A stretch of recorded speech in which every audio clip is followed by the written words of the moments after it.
Welcome to the deep dive. Today, we're really getting into something intense. The intersection of elite sports pressure and major personal life events.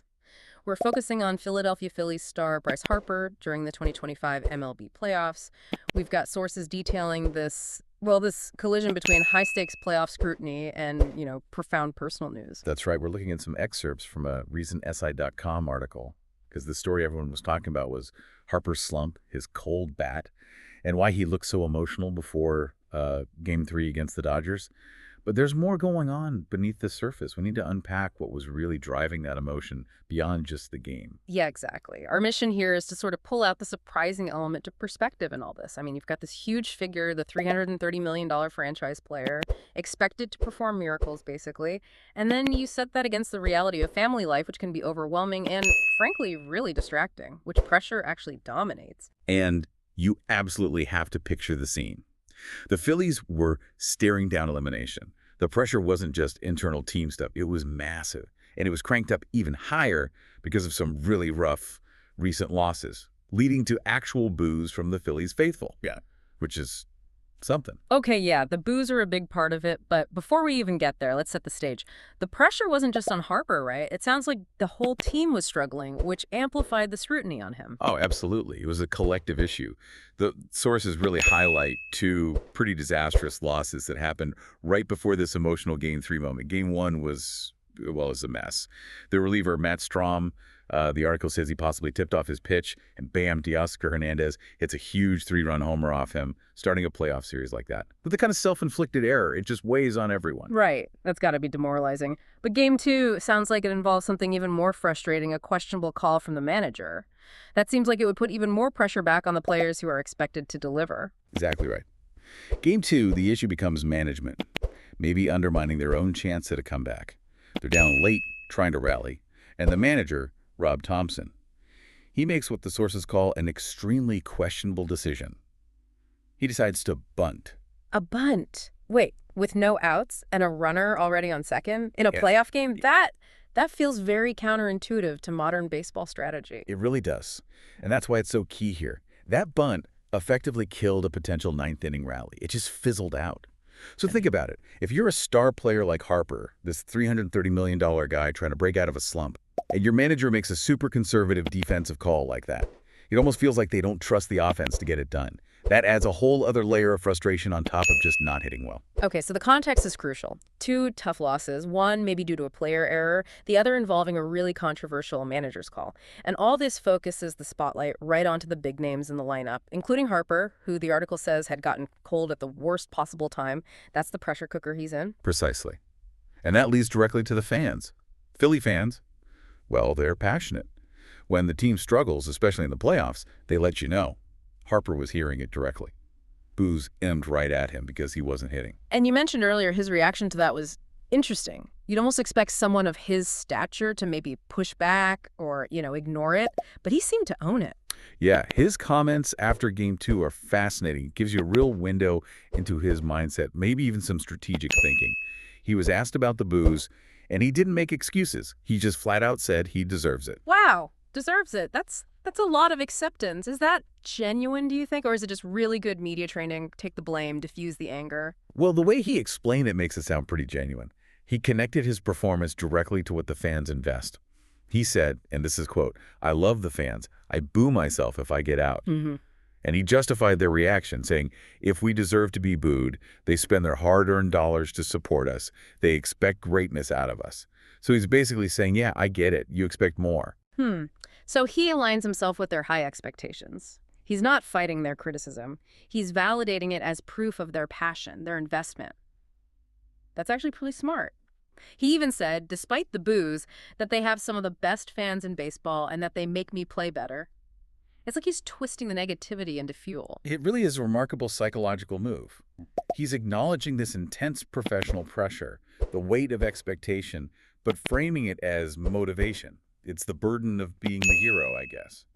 But as we said, that's only one side of the coin. While all this is happening, the slump, the boos, the team struggles, the sources confirm he's dealing with something completely different and arguably much bigger off the field. Right, let's shift to that, because this is the part that totally reframes the whole situation.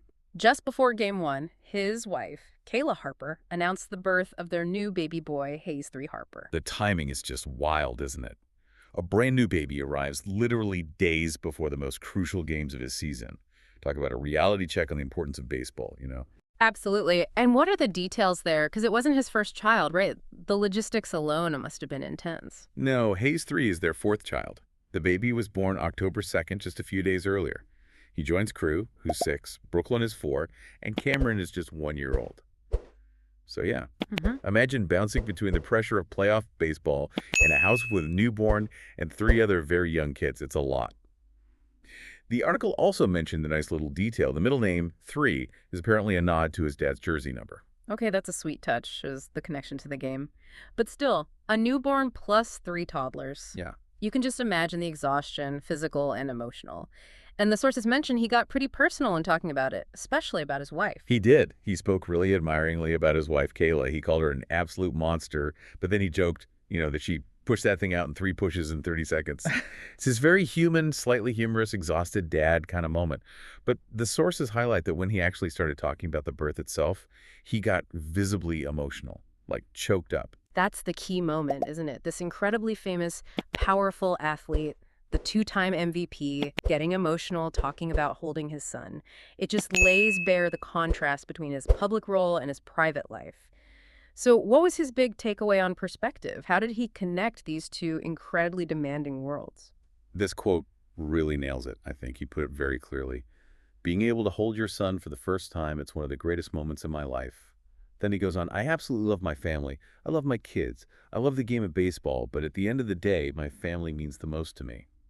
It's a very direct statement of priorities. So in a way, it's like a psychological shield. When you're facing down the pressure of a $330 million contract and thousands of booing fans, you mentally retreat to something bigger, something more fundamental.